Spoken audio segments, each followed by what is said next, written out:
À l'époque, les Africains se sont tus. Ils étaient endormis, ils n'ont pas vu les dangers. Aujourd'hui, les dangers, il est à nos portes. Ouais. Chez nous-mêmes, d'ailleurs. Il est chez nous et il est aux portes du Sénégal. Les Sénégalais et les Ivoiriens doivent se réveiller rapidement. Aujourd'hui, c'est facile. Au Burkina, ça a été facile parce qu'ils sont en train de mourir. On n'a pas besoin de leur montrer les dangers. Ils sont dans leur... Les Niger, ils risquent de partir les 30. S'il n'est pas parti même avant ça. En tout cas, j'espère qu'il va se ressaisir, se corriger et prendre son peuple et son armée comme complice, se libérer de la France. C'est à cette seule condition qu'aujourd'hui qu'il faut rebâtir, qu'il peut rebâtir quelque chose de nouveau. S'il se libère de la France, qu'il se détache de cette CEDEAO, qu'il restaure sa confiance avec le Mali, avec le Burkina et la Guinée, qu'il prend son armée comme complice, qu'il identifie de nouveaux partenaires, qu'il arrête les contrats de Areva tout de suite et qu'il cherche d'autres partenaires pour le Niger par rapport à l'ère iranienne et les recherches.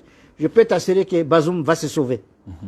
Mais s'il continue dans la posture actuelle où il est là, non, je vois très mal le Niger résister au soulèvement du peuple et surtout au verdict de Dieu. Moi, je dis ce qui arrive, dans ce qui arrive, il y a Dieu derrière tout ça. Parce que les peuples africains ont souffert. Absolument. Tout le monde l'a dit. Même les chefs d'État européens ont dit que l'Afrique a été saignée par la France. L'Afrique a été saignée par la France. Alors, je pense que ce qui arrive aujourd'hui, il y a la main de Dieu derrière. Alors, croyons. En tout cas, pour les Mali, on est parti. Je le répète, je ne me lasserai jamais de le dire. Ceux qui font le commerce de la peur, les entrepreneurs de la peur. Vous savez, je me permets de dire ce que je veux. Moi, je n'ai aucun devoir de réserve. Hein. Je n'ai aucun devoir de réserve.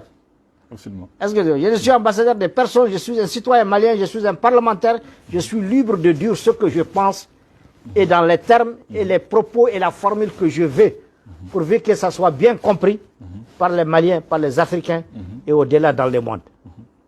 J'ai dit aujourd'hui, on n'a pas besoin aujourd'hui de beaucoup d'arguments pour démontrer que le principal ennemi de cette Afrique, c'est la France. Nous devons bouter la France de l'Afrique ou que la France elle-même se change et qu'elle nous apporte un nouveau langage. Parce que, je l'ai dit, nous ne sommes pas contre le peuple français. Mais la politique française et sa diplomatie ont saigné l'Afrique et ont détruit les Africains. C'est là on ne l'accepte plus.